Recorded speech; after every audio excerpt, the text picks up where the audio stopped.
The issue with fracking is not simply the destruction of a layer within the earth. The problems are greater than that. The problems reach to layers above and below the one which is being mined. The problems reach beyond the act and damage itself to the consequences within the human race, financially, and the consequences touch upon the atmosphere. So how can these issues, which are varied, be addressed in a way that will suit the needs of humankind while maintaining the integrity of the environment? The answers are simpler than you may initially think. For if that which you call fracking, hydraulic fracturing, is properly done, it can be done without doing as much damage as is currently occurring. It can also be said that it does not need to be done on the wide scale, for it is something that should be not totally eliminated, because you would need some of the minerals and other things that you would gain by doing this, but that it should be narrowed in its use very greatly. However, it should also be noted that most people aren't aware of this, but if such is done in a proper way, it can be less invasive than the current methods of mining. And it most certainly can be far better than strip mining, which shouldn't be done at all. So, what can be done to make it better? What makes fracking smart fracking? First, you should be using sensors. So each vein can be monitored by the density of that vein.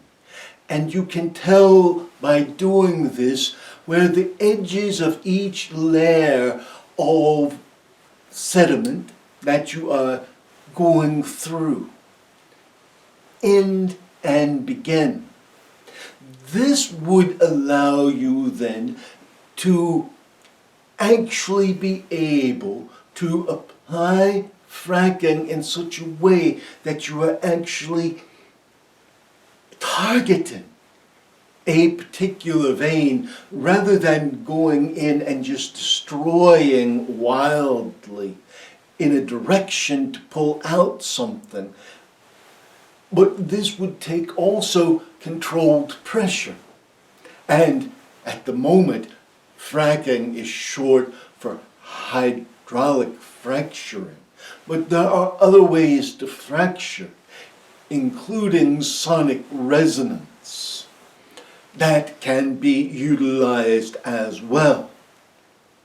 And then there is the question of if you are monitoring the vein, since taking something out of the vein often creates a weakness that in many instances lead to earthquakes and tremors, how do you keep this from occurring? At the moment, areas that are fracked are often simply filled with a slurry of nastiness.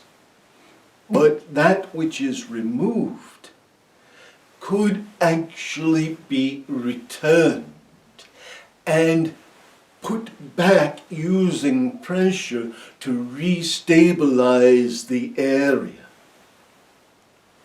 Your scientific abilities with your technologies and your computers would allow you to do this.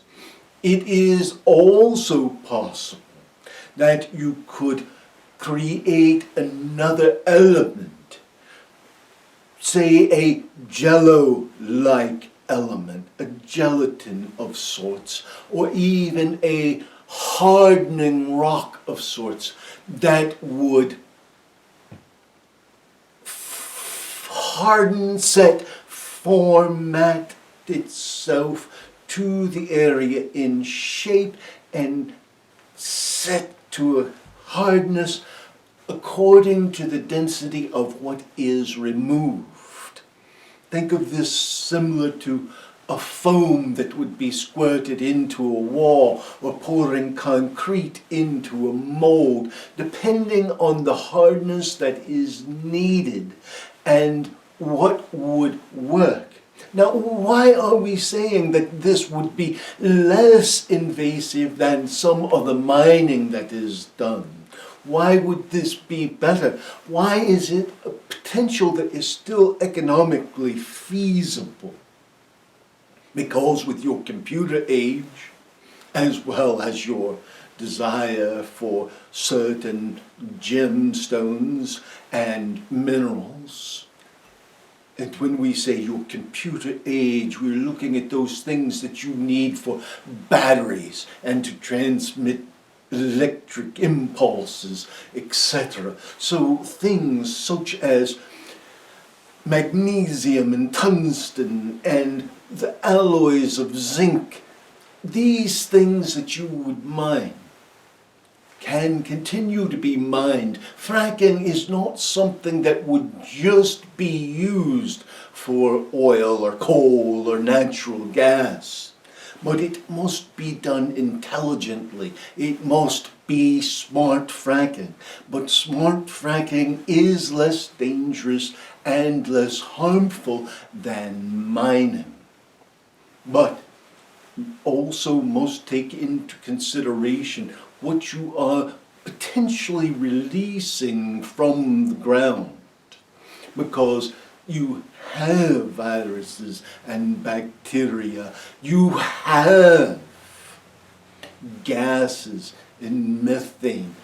These things below that are locked into the earth must be considered. Ultimately, many of them should simply be returned. But this brings you back to how do you get that fill that you return to be the right hardness, the right consistency when you have taken it apart and changed its consistency, removing it. So these are the issues then for science to look at.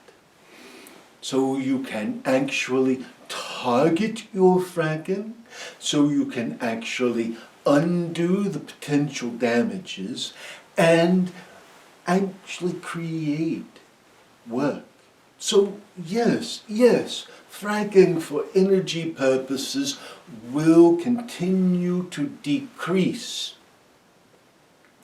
because of mankind's warlike nature. It will not be eliminated. The needs for gas and oil will not be eliminated because the machinery that is not electric, that you have no other means at this moment to propel, will continue to run for quite some time from gas and oil, although electric will become the way that all of your transportation in the air, on the ground, and in the water will eventually occur within this millennium. But that is yet future. We are dealing with the realities of the here and the now. And because fracking, intelligent, smart fracking, can be used where other mining does greater harm, even though the energy resources provided by fracking are being phased out. Other types of fracking for minerals and gems and elements will continue to increase, and as a viable source of employment within the development of the green industries that will be populating the globe. So, while some would say eliminate all fracking, we are not telling you that. We are telling you now, as we have addressed this issue, that fracking must change. That is what you must do if you wish to preserve your environment. There are many other things that you must do, but this is one of the many. One of the many. We leave you with blessings and with peace. Peace be with each of you.